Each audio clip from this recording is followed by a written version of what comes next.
Good Good morning. morning. So, how's everyone out there today? How are you today? We're getting ready. I am good. I'm glad to be back. Yeah, yeah. Well, I missed you last week. Yeah. So, Same. good morning, everyone, and welcome to the Dark Roast. I'm Donna Stroll, and this is, as always, my beautiful and talented Rose Short. And today, our topic of discussion is actually going to be about forum boards and communities and how to crush your ethical marketing in those areas ethically. Because, yeah, as always, we always like to tie everything to being an ethical marketer because there's too many scam artists out there. There's too many con artists and grifters and all those people. And you don't want to be that guy. No one wants you to be that guy either. It's not good for your soul. Ew, I Even if you sound like have that soul, guy. it's still not good for you. It's not good for your mental well being. Exactly. All right. So, forums and discussion boards. Now, I mean, you can sort of roll your eyes and go, "Oh my God, that's so last century," or think about it as like that's where people just drop their links and scam their fly by night things. But that's not actually true because a lot of forum boards and communities now are very strict about how they run them. They have a lot of moderators. It's not just a free for all. It's not Lord of the Flies up in there anymore. I mean, there is still some that are, but a lot of them are very well maintained. Um, so you can't just dump your links. You can't just, do a flyby and, drop all your crap and hope that somebody's paying attention because you'll get deleted, you'll get removed from the community and so on and so forth, right? So it's actually not a bad place to go and hang out and really share your opportunities and your information if you do it right. Yeah, most people are going to forums because it's somewhere they trust. Like Reddit is huge because there's a lot of trust involved with Reddit. And a lot of that comes from the community they built and whatnot. So if you come into a community that's well established and you about, say making money online and you start spamming all your posts to everybody, all your links and whatnot, and most of the members will probably have either been through those or had some experience, or just know that you're going about it the wrong way. Like you said, you're going to get removed. Yeah. And one of the reasons that UGC is so popular is because 78% of people trust peer recommendations over brand ads, which is huge, right? And that's why affiliate marketing is such a vast and growing uh, income stream because there's trust there. But Yeah. for there to be trust there, you got to act appropriately, right? You got to be the one who's actually helping instead of just, again, slamming everybody with your links, and looking at it in a sustainability sense versus just the instant, short term, like, oh, I got to click here and there and kind of thing. Yeah. Like we've said before, you don't get into affiliate marketing because I need to make $1,000 by the end of the week. Yeah. Not realistically. I mean, you might get sold that, but that's shitty sales tactics is what that is. Yeah. You get into it to build something over the long haul, not the short term. So where can you find these online communities to do that promotion, but in the right way? So Reddit, like you mentioned, they've got entrepreneur, frugal living, personal finance, digital nomad, all those kinds of things. So there's got lots of sub communities or subreddits that they have. You just have to find the right ones for you. I mean, if you're in the health and wellness, I'm sure there's a million of those as well. Many of the subreddits allow resource sharing if it's helpful and it's not spammy, right? So you can share resources and information in those spaces if you do it the right way. Core is another one. It's a question and answer kind of community. People drop questions and then there's answers. You will see a lot of AI answers drop back. Don't be that guy. We know, right? But you can answer relevant questions. You can link to your blogs, to share that information, or you can take excerpts from a blog that you've written and then share maybe a link to that instead of a link directly to your program or whatever. And you need to put disclosures, right? No matter what. Then there's obviously the Facebook groups. That's where your community comes in. right? Because again, it's not scrolling, it's not live social media feeds, it's actually community. So it's much more static than, say, like your social media where you're scrolling through super fast. And then there's always the niche specific forms, right? That's where you sort of go online and you go, whatever your niche is, plus form, you know, or your topic, whatever it is you're interested in. And then you can, and discussion board, and then you can find that information. Like with Google, if you put in like your words with a plus in between, it will search for those things within a string of comments, which is very helpful because it will specifically look for those words, but also how they connect to each other. Yeah, so there's examples like Warrior Form, right? Or Geek Zone, Stack Exchange, which is a tech one, Baby Center for parenting, Cruise Critic for, yeah, well, girl. Cruise Critic for travel. So there's ways you can find very specific forms for your niche, just by doing some Google searching. And then there's Discord, which is huge, right? There's lots of different ones in there. And then obviously your specialized membership ones, where you might have to pay to get in, but there's still, there's still forum boards and communities and discussion boards within those as well. And they don't have to be like, you have to pay $1,000 to get in. It might be like a $5 subscription fee or something like that. Yeah. A lot. So why is all this important? Well, some quick stats because we love our data. 66% of consumers make a purchase after reading a recommendation on a forum. So this came from Nielsen, which is like the king of what does the community, what's going on with the community. Forum threads have up to 3 times longer dwell time than regular social posts, which means more eyeballs on your content and it's there longer. And then conversion rates from niche forums can be 2 to 3 times higher than from broad social media platforms. And it's kind of a quality beats quantity theme, but that's why we also say, like, make sure you're talking to your ideal client. And it's hard to do on social media sometimes because sometimes you don't know who your ideal client is, or you haven't quite hashed out your messaging, or your stuff's getting lost in the algorithm because you're not doing all the things that Daddy Zuck wants you to do to push your content. So forums, niche forums could be a great way to, if somebody's there, they're already looking for the information you have versus you're hoping they stumble upon it. Yeah, that's huge. That's huge. Yeah, it's basically hyper-directed traffic for free. Yep. Which is it. And it's not a super scrolly scroll, right?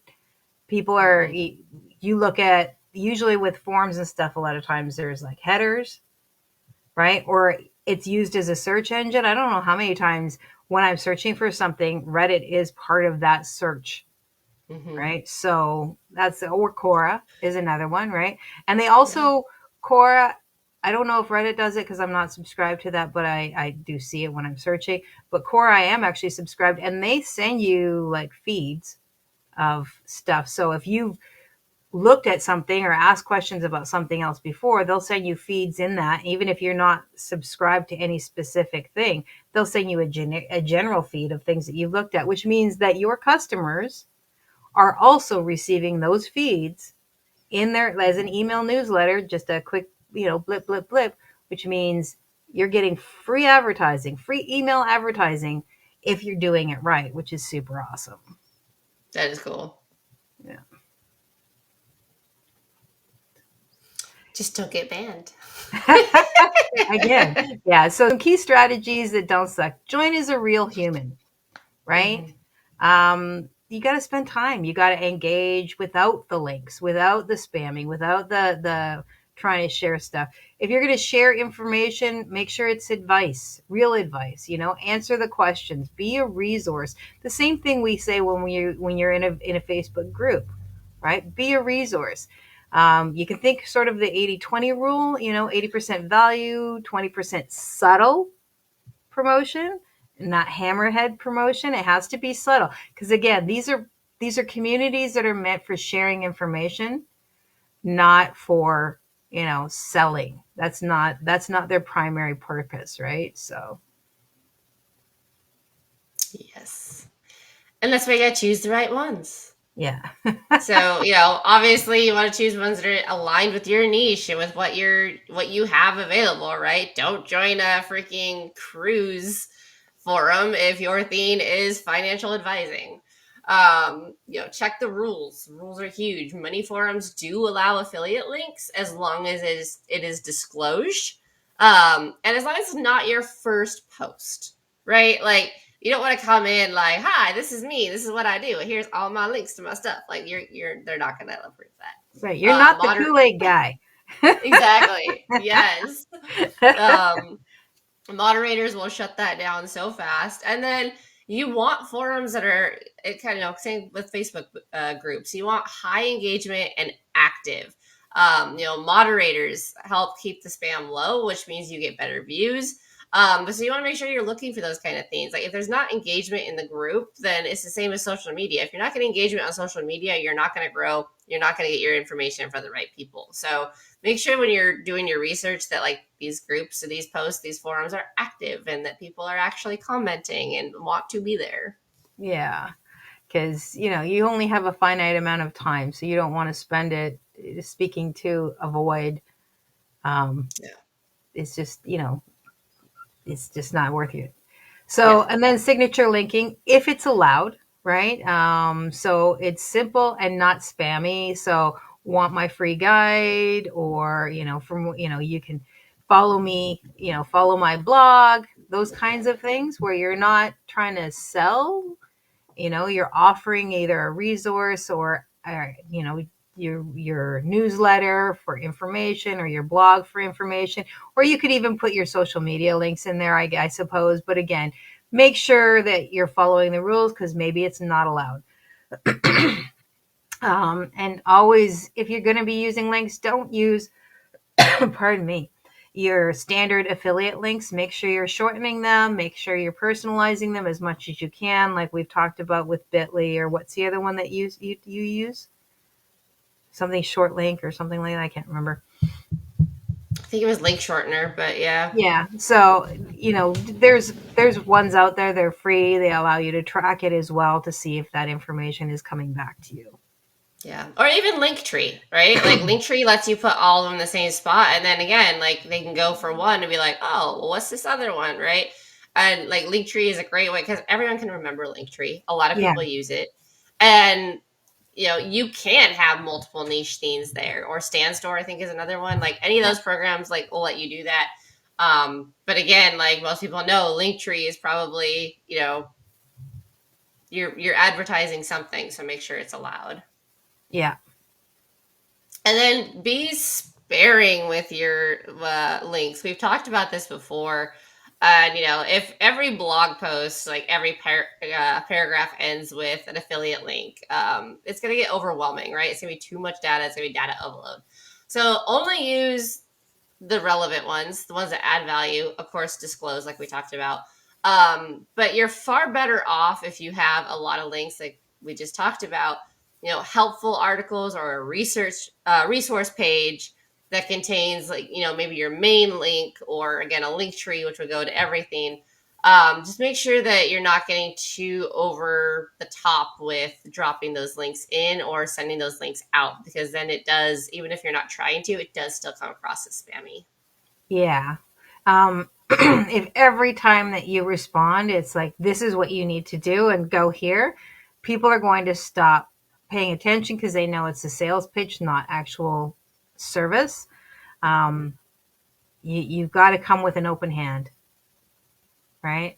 You got to come with a giving hand, not a taking hand, especially in communities, because you are, like you said, be building trust, building community. You want to be seen as a person that they can go to, not a person that they want to get away from. So, and that's about building authority, right? You're building your authority, not just spamming out links. You want to share your tutorials, or answer FAQs, or even create a short how-to response. Like, if somebody comes up, that links back to maybe a full blog post. So that's where I say you could take maybe an excerpt of a blog post, especially if it's really relevant to somebody's question, that you can pop them back to your full blog post. you're trying to create value first content, support and value, so that when you do give a link, it feels more like you're giving them something more. And, you're not just trying to pitch them. You're trying to give them some additional support, and you're not just trying to sell them on the next big thing. And that's really important, especially in communities, because again, if your friend came over every time and was, oh yeah, like this is the best whatever health thing that they're on, and you should totally buy it. And here, I've brought some samples for you. And here, at every single time, it was that we're not talking about that, Doris. Like, that's how, so you have to think about that kind of action when you go into these spaces. You're going to visit. And if you're bringing, your Tupperware party or your whatever party every single time, they're not going to want to see you anymore. So it's up to you to actually lead with value. Share some information, drop tips, and they don't have to be big, right? You can drop small tips and not expect anything back from it.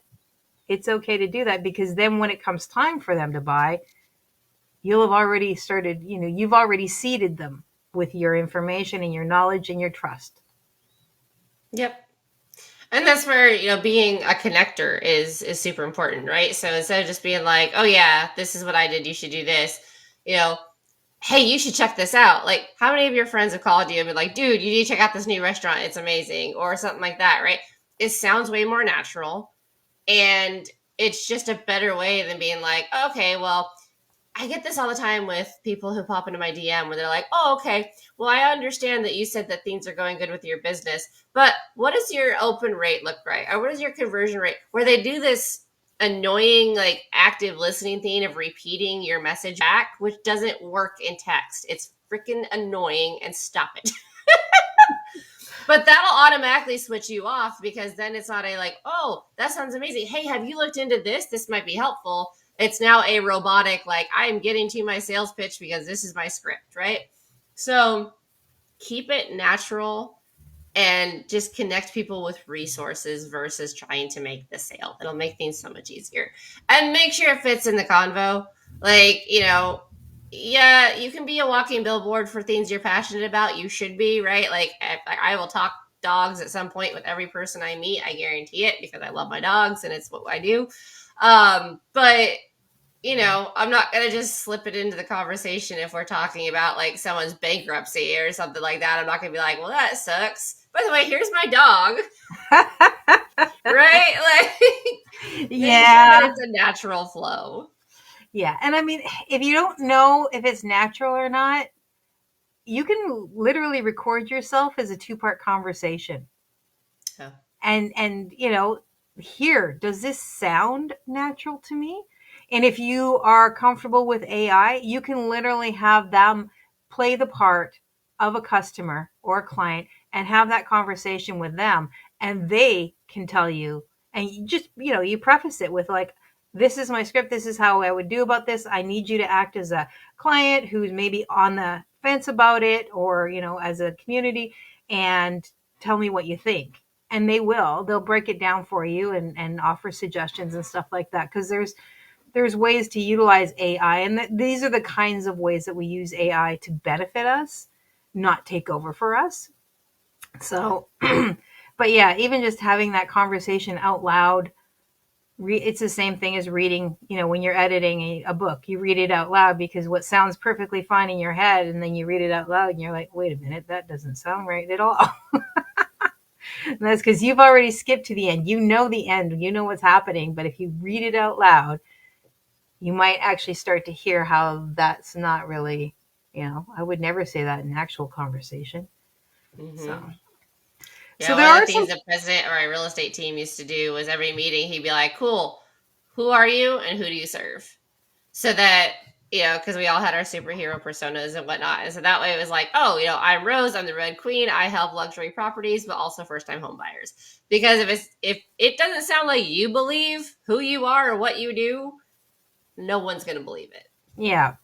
And I mean, when you're new, that's going to be challenging because you are still finding your space. Now, some people slip into that space and they know right away, but a lot of people are not as confident, not as certain. And so it might take a little bit of time. So again, practice that, right? You can practice that. And there are some actionable things that you can do like right now, especially if maybe you've never jumped in the boards, or maybe you're in the boards and you're not having that success that you thought you should have. So number one, like we talked earlier, join 3 to 5 high quality forums that are within your niche. All right. And, you want to look for ones with active threads, minimal spam. Take a look through them, right? Because a busy group doesn't necessarily mean a good group, right? If it's just a bunch of people dropping their links and no responses, that's a waste of your time and energy. You're just another grain of salt. You want to make sure that you add a profile picture and write a really human sounding bio, not a salesy bio. This is like who you really are. And yes, you can add maybe a little bit about what you do professionally, but again, this is about trying to connect with people as a human being, not as a salesperson, right? So. Yep. And then lurk and learn. Be creepy. Just kidding. I mean, you can be creepy, but you want to observe, right? You want to see like how the group works. What kind of tone are people giving out? What do people complain about? What do they love? What gaps exist in the advice that's being given? Things like that. Because if you join and then the first day you're answering a bunch of questions like an expert, it's gonna kind of come across as weird. Because usually when I see people respond to something, I'll look and I'm like, oh, you joined yesterday. Like, why would I listen to you, right? And it's not to say that they're not an expert in their field. It's just it's same with like a new Facebook account. Like, oh, let's be friends, and I'm like, no, you started your account a week ago. Like, this is not something I want part of. And it's the same thing. A lot of it's subconscious, but it does exist. So lurk about, be creepy, and not actually respond with creepy things, obviously, and plan accordingly. Yeah. And then, when you do start responding to questions, make sure that your responses are value based, that they're really helpful. And that's really simple to do is like, how would I help a friend with this? If somebody came up to me and said, you know what, I'm thinking about doing this, or I had this situation and I'm trying to do this, how would I answer that? I mean, now assuming you're in the group that's part of your niche, so you do have answers for that. Right? So now you just have to think about how would I answer that for a friend? Because that's the goal. As always, that is the goal. Right? Yep. Pretty straightforward. Yeah. And that's where your resources and your cheat sheets and your evergreen stuff comes in handy, right? It's like, it's kind of what I did with Ice Wellness, where it was like, okay, everyone seems to struggle with what temperature of water they should start in and how long they should do. So like, let me break it down from a scientific perspective of like, this is what the data says, so start here. And then it's really simple when people start asking questions. It's like, hey, like, what are your goals? Okay, cool. Well, here's this cheat sheet, which kind of goes through, the different goals and how cold therapy can help and how it might, hurt those particular goals. And it's just a good way to have a really good go-to, or even that you could copy and paste information from to answer questions. And then, you can have a YouTube link or an affiliate link or, a social media channel link at the bottom of it. And then you're not being pushy, you're not being salesy, but then if they're curious enough, because you've helped them enough, then they're going to check it out. Yeah. And having those resources and making them available at no charge, and it's not like just one big long sales pitch. They're going to be thankful. I mean, I'm grateful for the free resources that I get that are actually helpful, and I keep them and I have them bookmarked and all sorts of things because that's super useful. And I have gone back after time where I've used the resource and went, you know what? I actually could use some more information from this person. I'm willing to buy this now. Mm-hmm. Right? But because they were helpful, they weren't pushy, and I was able to utilize what they gave me, that's a door that's been opened to the rest of their platform. And we talked about setting up tracking links. So, you've got Bitly or Pretty Links or any of those, you want to track especially if you're putting links in forums, you want to track which ones are actually doing something for you. So, because maybe a forum board is busy, but it's just not going to hit for you. So that doesn't mean you can't ever go there, but maybe you're not going to focus as much energy on there, especially if other ones are doing better somewhere else. That's just, or maybe you need to switch up how you do that conversation there too, right? So that's, Yeah. yeah. Well, that's also where conversations with really active members, top contributors, even moderators can really come in handy because, you know, they're people too, and they're gonna recommend the people that they trust, right? So if not saying like be creepy and like make sure to get in with them, but if you can start exactly, if you can start the conversation organically and be able to build that relationship, then you're more likely to get shout outs from them. We see it in Facebook groups a lot where like there's one person who is really active helping people where they'll be like, oh, this is your question, you got to talk to this person, they know what they're doing. And then you'll have 50 other people like backing it up and saying, oh yeah, he helped me a lot, or whatever it is. Or sticky posts, right? So similar to pinned posts, posts that'll stick around longer, and you could potentially be like the go-to person for that, assuming that those relationships have been had. So people still scoff at network marketing, but it's still one of the biggest ways to build your business. Yeah. And that's why this is one time where we say automate nothing, right? Because forums do not like bots. They're not down with the bots.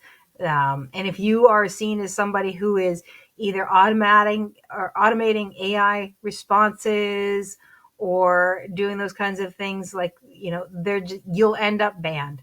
They'll kick you out because you're just wasting time. And if you're a person who's literally just throw everything at the wall and see what sticks, or cast a gigantic net and see what you pull up, maybe that won't matter for you. But if you're actually trying to build a business and have sustainability, you want to make sure that you're doing this as humanly as possible. So yeah, it's going to take maybe a little bit more effort, but you need to be able to respond. So maybe you set time aside for, this is when I'm going to respond to comments or respond to questions or even ask questions, those kinds of things, to get involved. And then 3 hours later you go back in and set another time to go and see if there's anything that you need to reply to, and that sort of thing. So yes, it's maybe a little bit more intensive, but if you're already doing that on social media and shit scrolls so fast that it's gone in like, at least here you have an opportunity to have something that's a little bit more evergreen and a little bit more consistent. So For sure. So there are a few things that you want to focus on, right? So you want to make sure that you are, like, if you're just starting out, or like I said, if this is something that you've been sort of doing but not really making your mark, you want to improve your link placement. You want to make sure that it flows as naturally as possible. That's super important. You want, because these are real people you're talking to, and you want to work on your micro content, short replies. You don't need the great big huge response all the time. You can provide value in a shorter space so that people are reading it, right? Yeah, 100%. Then you want to test the types of content that get the most engagement. That is, that's your stats, that's your analytics, that's your all those kinds of things. Yes, that's your rose focused stuff. And because maybe it's your how-tos, or maybe it's the list that you provide, or maybe it's the tools that you use. You don't know. So you're sharing all that information, and then by tracking your analytics, that's going to help you see which ones are doing the best and which one's reaching that particular audience that you're in. And then the last one is, you want to make sure that how you speak, the tone that you use, matches the forms that you're in, right? If you're in a financial form and it is very professional and solid based or something like that, you can't go in there being, yo, what's up? But maybe you're on a What's that? financial form that is like that, in which case then you can't be in there being all stuffy because it's not going to work for you. So, you want to make sure that your tone matches whatever you're in. And also maybe picking forms that match your tone will help that process as well.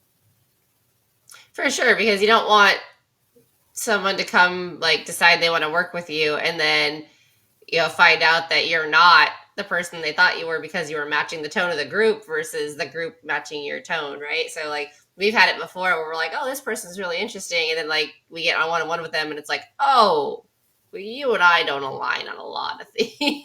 Yeah. I don't think we should work together. Yeah. And that's always like, no matter what we talk about, you're allowed to not work with somebody.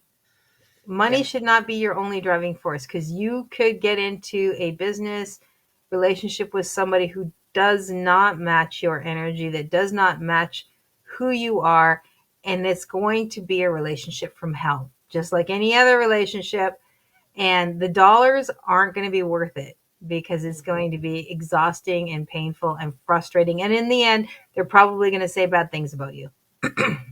Yeah. So Yeah, you I can just say saw a no. post on Facebook from a dog trainer who, like, over the last year hasn't really been putting out content and whatnot. And he basically, like, came out and was like, yeah, so this is what happened. I partnered with this person and, to help with my business, and they didn't really go the direction I wanted, but they had full control of everything. And so I couldn't really separate from them. And like, it was a whole debacle, which they're now free of, thankfully. But yeah, it's super important that you're making sure that there's synergy there, because you don't want to be tied to somebody who drives you insane or is trying to control things they shouldn't be controlling. Like, it can get really bad really fast, and when you're already doing everything else to run the business, you don't need that mental stress Yeah, as well. exactly. So, I mean, bottom line, forms are not dead. They have evolved, right? They've changed in the way that they're done. I mean, it's no longer the bulletin board system, though I think you could probably still find those out there. Um, and Probably. whether you're going down a Reddit rabbit hole, or you've joined a Discord group that is very niche down and specific, or you're just in a Facebook group, um, these are the places where conversation happens. And so you just have to be a helpful human being. You just have to be, bring the value, bring the reality, be your authentic self, like we talk about all the time. But this time, you can just do that, in a way that's actually having conversations and creating some evergreen opportunities for yourself as well. Yeah. Pardon me, I have this cough. It's driving me nuts. I was getting there. That's why I had to drink the coffee real fast. I was like, oh, I'm about to start. So that is it. And that is all actually for today. Yes. Let us know if you guys have ever if you've either considered going on the forum boards, or if you're active on that. Let us know what your experience has been, or what your curiosities are. We'd love to know that. And if you have a favorite one, like I mentioned earlier in my post on Facebook, drop it below. Share the love. Let us know why you like that one. Maybe it's something that will help other people, and find a new home for them as well. Yeah. So what would you like to talk about next week? We did not actually do that, but you know. So next week, I think we should talk about stories, because we've talked a little bit before about how to get Instagram stories to convert, but Facebook just announced that Facebook is going to allow monetization for Facebook stories. So I Oh, think that's it's a interesting. good time to revisit stories. That sounds awesome. So I'm looking forward to that. That'll be good, because yeah, I mean, I know Instagram was huge for the story thing, and everybody was like, "I'm selling in stories," and all of that sort of stuff. Um, so knowing that Facebook is now going to do the same thing, is kind of cool. Especially if you do a lot of stories. If you spend a lot of time doing that, anyways, now you can make some money on it. So that's super cool. Yeah. All right, that's it. That's all, folks. If you found this helpful, please drop a comment, share, and hit that subscribe button. Your feedback is super helpful in growing this channel. And of course, if you have any questions or if there's any specific thing that you would like us to talk about, drop that in the comments too. Happy Friday! Happy Friday, everyone!